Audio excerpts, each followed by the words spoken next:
ತ್ರಿವರ್ಣ ಕ್ರೈಮ್ ಕಾರ್ನರ್ಗೆ ಸ್ವಾಗತ. ನಾನು ಮಂಜುನಾಥ್. ಸ್ನೇಹಿತರೆ, 6 ವರ್ಷದ ವೆನ್ನೆಲಾ ಅನ್ನೋ ಹುಡುಗಿನ ಏನು ಅವರ ತಾಯಿ ಮತ್ತೆ ಪ್ರಿಯಕರ ಮೋಹನ್ ಸೇರಿ ಏನು ಕೊಲೆ ಮಾಡಿದ್ರು, ಇವಾಗ ಒಂದು ಅಪ್ಡೇಟ್ ಸಿಕ್ಕಿದೆ. ಆ ತಾಯಿ ಕೂಡ ಸಕಲೇಶಪುರದಲ್ಲಿ ಅರೆಸ್ಟ್ ಆಗಿದ್ದಾಳೆ. ಈ ಅರೆಸ್ಟ್ ಆಗೋಕ್ಕಿಂತ ಮುಂಚೆ ಇವಳು ಏನೆಲ್ಲ ನಾಟಕ ಆಡಿದ್ಲು, ಇವಳು ಮೊದಲೇ ವೃತ್ತಿಯಲ್ಲಿ ವಕೀಲಲಾಗಿದ್ಲು, ಆ ಕ್ರಿಮಿನಲ್ ಮೈಂಡ್ ಇಂದಾನೆ ಇವಳು ಏನೆಲ್ಲ ಮಾಡಿದ್ಲು ಎಸ್ಕೇಪ್ ಆಗೋದಕ್ಕೆ ಅನ್ನೋದನ್ನ ಈ ವಿಡಿಯೋದಲ್ಲಿ ಪೂರ್ತಿಯಾಗಿ ಡಿಸ್ಕಸ್ ಮಾಡ್ತೀನಿ. ಅದಕ್ಕಿಂತ ಮೊದಲು ಯಾರಿನ ನೀವು ನಮ್ಮ ಚಾನಲನ್ನು ಸಬ್ಸ್ಕ್ರೈಬ್ ಮಾಡ್ದಲೆ ನೋಡ್ತಾ ಇದ್ರೆ ದಯವಿಟ್ಟು ಸಬ್ಸ್ಕ್ರೈಬ್ ಮಾಡಿ.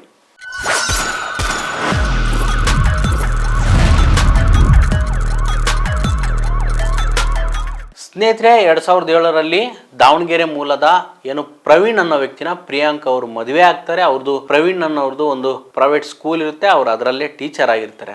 ಇದಾದ್ಮೇಲೆ ಏನಾಗುತ್ತೆ ಅಂತಂದ್ರೆ, ಇವನು ಯಾರು ಮೋಹನ್ ಅನ್ನೋ ವ್ಯಕ್ತಿ, ಇವನು ಬಾಲ್ಯದ ಗೆಳೆಯ. ಇವಳಿಗೆ ಅದ್ ಯಾವ್ದೋ ಒಂದು ಸೈಟ್ ವಿಸಿಟ್ ಮಾಡಿದಾಗ ಇವನು ಮತ್ತೆ ಪರಿಚಯ ಆಗ್ಬಿಟ್ಟು ಇವರಿಬ್ರು ಒಂದಾಗ್ತಾರೆ. ಒಂದಿನ ಕಾಶಿಗೂ ಹೋಗ್ಬಿಟ್ಟು ಅಲ್ಲಿ ನಾವು ಮದುವೆ ಆಗಿದ್ದೀವಿ, ಹನಿಮೂನ್ ಕೂಡ ಆಗಿದೆ ಅಂತ ಗಂಡನಿಗೆ ಹೇಳಿದಾಗ ಗಂಡ ಏನೋ ಬೇಜಾರಾಗ್ಬಿಟ್ಟು ಅವನು ಏನೋ ಬಲವಂತಾಗೋ ಏನೋ ಮನಸ್ತಾಪಗೊಂಡ್ಬಿಟ್ಟು ಏನೋ ಸೈನ್ ಹಾಕಿ ಡೈವರ್ಸ್ಗೆ ಕಳಿಸ್ತಾನೆ. ಇಲ್ಲಿವರೆಗೂ ಆಗಿತ್ತು ಕತೆ. ಆ ಏನು ದೊಡ್ಡ ಮಗಳು ಪ್ರವೀಣ್ ಅವ್ರ ಹತ್ರ ಇದ್ರು, ಚಿಕ್ಕ ಮಗಳು 6 ವರ್ಷದ ವೆನ್ನೆಲಾ ಅಮ್ಮನ ಹತ್ರ ಬಂತು. ಅದು ಯಾಕೆ ಬಂತೋ ಗೊತ್ತಿಲ್ಲ, ಅಮ್ಮನ ಹತ್ರ ಇತ್ತು. ಇದು ಆಗಿದ್ದು ಜನವರಿ ತಿಂಗಳಲ್ಲಿ ಆಗಿದ್ದು 2026ರಲ್ಲಿ. ಇದಾದ್ಮೇಲೆ ಏನಾಯ್ತು ಅಂತಂದ್ರೆ, ಮಾರ್ಚ್ 24ಕ್ಕೆ ಏನು ಪ್ರಿಯಾಂಕ್ ಅವರ ಬರ್ತ್ಡೇ ಇರುತ್ತೆ. ಅದಕ್ಕೆ ಅಂತೇಳಿ ಇಂದ್ರಾನಗರಕ್ಕೆ ಏನು ಶಾಪಿಂಗ್ ಮಾಡೋಣ ಅಂತ ಹೋಗಿರ್ತಾರೆ. ಅಲ್ಲಿ ಈ ವೆನ್ನಿಲಾ ಮಗು ಏನಿದೆ ಐಸ್ ಕ್ರೀಮ್ ಬೇಕು ಅಂತ ಹಠ ಹಿಡಿದಿದೆ.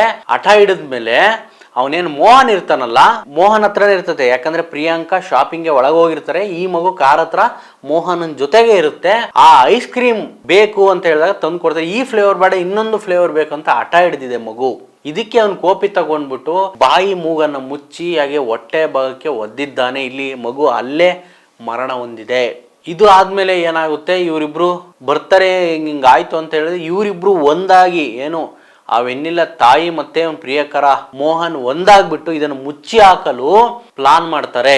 24ನೇ ತಾರೀಕು ಏನು ಇವರು ಬರ್ತ್ಡೇ ಇರುತ್ತೆ, ಅವತ್ತೇ ಅವರ ಕಂದಮ್ಮನನ್ನ ಬೇರೆಯವರಿಗೆ ಹೊಡೆಯೋದಕ್ಕೆ ಬಿಟ್ಟು ಇವಳು ಖುದ್ದಾಗಿ ಲಾಯರ್ ಆಗಿದ್ರು ಕೂಡ ಇದು ತಪ್ಪಂತ ಹೇಳಿಲ್ಲ, ಅದನ್ನ ಮುಚ್ಚಾಕಕ್ಕೆ ಪ್ರಯತ್ನ ಪಟ್ರು. ಇದಾದ್ಮೇಲೆ ಅವರು ಏನು ವೈಟ್ ಫೀಲ್ಡ್ ಹತ್ರ ಅಪಾರ್ಟ್ಮೆಂಟ್ಗೆ ಹೋಗ್ತಾರೆ. ಅಲ್ಲಿ ಮಗುವಿಗೆ ಏನು ಸತ್ತಿರ್ತಕ್ಕಂಥ ಮಗುವಿಗೆ ಸ್ನಾನ ಮಾಡಿಸಿ ಬಟ್ಟೆಯನ್ನ ಚೇಂಜ್ ಮಾಡಿ, ಇವರು ಕೂಡ ಬಟ್ಟೆ ಚೇಂಜ್ ಮಾಡಿ ಬರ್ತ್ಡೇ ಕೋಲಾರಕ್ಕೆ ಕರ್ಕೊಂಡು ಹೋಗ್ತಾರೆ ಮಗುನ ಕೆಫೆಡೆಗೆ. ಅಲ್ಲಿಂದ ಮತ್ತೆ ವಾಪಸ್ ಬಂದು ಯಾರೋ ಹಿಂಗೆ ಸೆಕ್ಯೂರಿಟಿ ಕೇಳಿದಾಗ ಮಗು ನಿದ್ದೆ ಮಾಡ್ತಿದೆ ಅಂತ ಹೆಗಲ ಮೇಲೆ ಎತ್ಕೊಂಡ್ಬಂದು ಮಲಗಿಸಿದೀವಿ ಅನ್ನೋ ತರ ನಾಟಕ ಆಡ್ತಾರೆ. ತಿರುಗ್ ದಿನ ಹೇಳ್ತಾರೆ, ಏನು ನಾಟಕ ಆಡ್ತಾರೆ, ಇಲ್ಲ ಬಿರಿಯಾನಿ ತಿನ್ಸಿದ್ವಿ, ಐಸ್ ಕ್ರೀಮ್ ತಿನ್ಸಿದ್ವಿ, ಮಗು ಫುಡ್ ಪಾಯ್ಸನ್ ಆಗಿ ಡೆತ್ ಆಯ್ತು ಅನ್ನೋ ರೀತಿ ಇವರು ಕ್ರಿಯೇಟ್ ಮಾಡ್ತಾರೆ. ಇದಾಗಿ ಮಾರ್ಚ್ 24-25 ಆಗಿರೋದು. ಇದು ಇವಾಗ ಬೆಳಕಿಗೆ ಬಂದಿದೆ. ಇದು ಇದಾದ್ಮೇಲೆ ಏನಾಗುತ್ತೆ, ಏನು ತುಂಬಾ ಕಾಡ್ಗೋಡಿ ಪೊಲೀಸ್ ಸ್ಟೇಷನ್ ಅಲ್ಲಿ ಏನು ಕಂಪ್ಲೇಂಟ್ ಆಗುತ್ತೆ, ಪ್ರವೀಣ್ ಅವರು ಕೇಸ್ ಕೊಡ್ತಾರೆ. ಅದಾದ ನಂತರ ತನಿಖೆ ಚುರುಕುಗೊಳ್ಳುತ್ತೆ.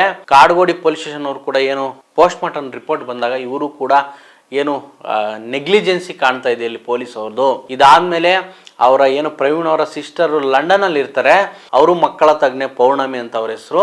ಅವರು ಹೇಳ್ತಾರೆ ಇದು ಪೋಸ್ಟ್ ಮಾರ್ಟಮ್ ರಿಪೋರ್ಟ್ ನ ಇವರು ಸ್ಕ್ಯಾನ್ ಮಾಡಿ ಕಳಿಸಿದ್ರಿಂದ ಅವರು ಇದು ಇಲ್ಲ, ಇದು ನಾರ್ಮಲ್ ಡೆತ್ ಅಲ್ಲ ಅಂತ ಹೇಳಿದಾಗ ಇವ್ರು ಹೋಗಿ ನನಗೊಬ್ರು ಪರಿಚಯ ಇದ್ದಾರೆ ಲೋಕಾಯುಕ್ತದಲ್ಲಿ, ಅವ್ರನ್ನ ಮೀಟ್ ಆಗಿ ಅಂದಾಗ ಅವರು ವೈಟ್ ಫೀಲ್ಡ್ನ IG ರೀನಾ ಕುಮಾರಿ ಮೇಡಮ್ನ ಮೀಟ್ ಆಗ್ತಾರೆ. ಅವರು ಏನು ಹೊಸದಾಗಿ ಬಂದಿರತಕ್ಕಂಥ ಇನ್ಸ್ಪೆಕ್ಟರ್ನ ಗೋವರ್ಧನ್ ಅವನ್ನ ಕರೆಸಿ ಚುರುಕಾಗಿ ನೀವು ಇದನ್ನ ತನಿಖೆ ಮಾಡಬೇಕು ಅಂತ ಹೇಳಿದಾಗ ಇವೆಲ್ಲ ಹೊರಗಡೆ ಬರುತ್ತೆ. ಅಷ್ಟರಲ್ಲಿ ಮೋಹನ್ ಅನ್ನು ಕೂಡ ಅರೆಸ್ಟ್ ಮಾಡ್ತಾರೆ. ತಾಯಿ ಹೇಗೋ ಎಸ್ಕೇಪ್ ಆಗ್ತಾಳೆ. ಇವಳ ಅಕೌಂಟಲ್ಲಿ 10 ಲಕ್ಷ ಇದ್ರೂ ಕೂಡ ಕ್ಯಾಶ್ ಅನ್ನ 5 ಲಕ್ಷ ತಗೊಂಡು ಮೈಸೂರಿನಲ್ಲಿ 2 ದಿನ ಹೋಟೆಲ್ ಅಲ್ಲಿ ಸ್ಟೇ ಮಾಡಿ, ಅದಾದ ನಂತರ ಯಾವಾಗ ಪ್ರೆಜರ್ ಜಾಸ್ತಿ ಆಗುತ್ತೋ ಈ ಮೋಹನ್ ಅನ್ನೋ ಫ್ರೆಂಡ್ ಒಬ್ಬನು ಸಕಲೇಶಪುರದಲ್ಲಿ ಇರ್ತಾನೆ, ಅಲ್ಲಿ ಮತ್ತೆ ಶಿಫ್ಟ್ ಆ ಮನೆಗೆ ಹೋಗ್ತಾರೆ. ಇಲ್ಲಿ ಸಕಲೇಶಪುರದಲ್ಲೇ ಈಕೆ ಕೂಡ ಅರೆಸ್ಟ್ ಆಗಿರೋದು. 4ನೇ ತಾರೀಕು 4 ಜೂನ್ಗೆ. ಇದು ಹಿಂದೆ 23ನೇ ತಾರೀಕು ಮಾರ್ಚ್ ಒಂದು ಘಟನೆ ನಡೆದಿದ್ದು, ಅದರಲ್ಲಿ ಮಗುದು ಡೆತ್ ಆಗಿತ್ತು. ಆಗ ಸಸ್ಪಿಷಿಯಸ್ ಡೆತ್ ಅಂತ ನಮ್ಮ ಪೊಲೀಸರು ಕೇಸ್ ರಿಜಿಸ್ಟರ್ ಮಾಡಿದ್ರು.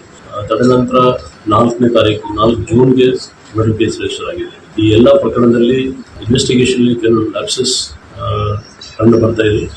ನಮ್ಮ ಸೀನಿಯರ್ ಆಫೀಸರ್ಸ್ ಅವ್ರ ರಿಪೋರ್ಟ್ ಪ್ರಕಾರ ಆ ನಿಟ್ಟಿನಲ್ಲಿ 3 ಜನ ಆಫೀಸರ್ಸ್, ಒಬ್ಬ ಇನ್ಸ್ಪೆಕ್ಟರ್, ಒಬ್ಬ ಸಬ್ ಇನ್ಸ್ಪೆಕ್ಟರ್ ಮತ್ತು ಕಾನ್ಸ್ಟೇಬಲ್ ಅವ್ರಿಗೆ ಸದ್ಯಕ್ಕೆ ಸಸ್ಪೆನ್ಷನ್ ರಿಪೋರ್ಟ್. ಇದರ ಮಧ್ಯೆ ಈ ಮೋಹನ್ಗೂ ಮತ್ತೆ ಪ್ರಿಯಾಂಕಗೂ ಗಲಾಟೆ ಸ್ಟಾರ್ಟ್ ಆಗುತ್ತೆ. ಆ ಹುಡುಗಿಯನ್ನ ಒಳ್ಳೆ ಸ್ಕೂಲ್ಗಳಿಗೆ ಸೇರಿಸ್ಬೇಕು, ಫೀಸ್ ಜಾಸ್ತಿ ಇರೋ ಸ್ಕೂಲ್ಗೆ ಸೇರಿಸ್ಬೇಕು ಅನ್ನೋದು ಕಾನ್ಸೆಪ್ಟ್ ಇರುತ್ತೆ. ಅವನು ಅದನ್ನ ಏನು ಮೋಹನ್ ಏನಿರ್ತಾನೆ ಅವನು ಅದಕ್ಕೆ ಒಪ್ತಾ ಇರಲ್ಲ. ಇದು ಕೂಡ ಒಂದು ರೀತಿ ಈ ಮಗುವಿನ ಸಾವಿಗೆ ಕಾರಣವಾಗಿದೆ ಅಂತ ಹೇಳ್ಬೋದು. ಇವಾಗ ಸದ್ಯಕ್ಕೆ ಅರೆಸ್ಟ್ ಮಾಡಿ ಇವರನ್ನ ಪೊಲೀಸರು ತನಿಖೆ ಮಾಡ್ತಿದ್ದಾರೆ. ಇನ್ನಷ್ಟು ವಿಚಾರಗಳು ಹೊರಗಡೆ ಬರುತ್ತೆ.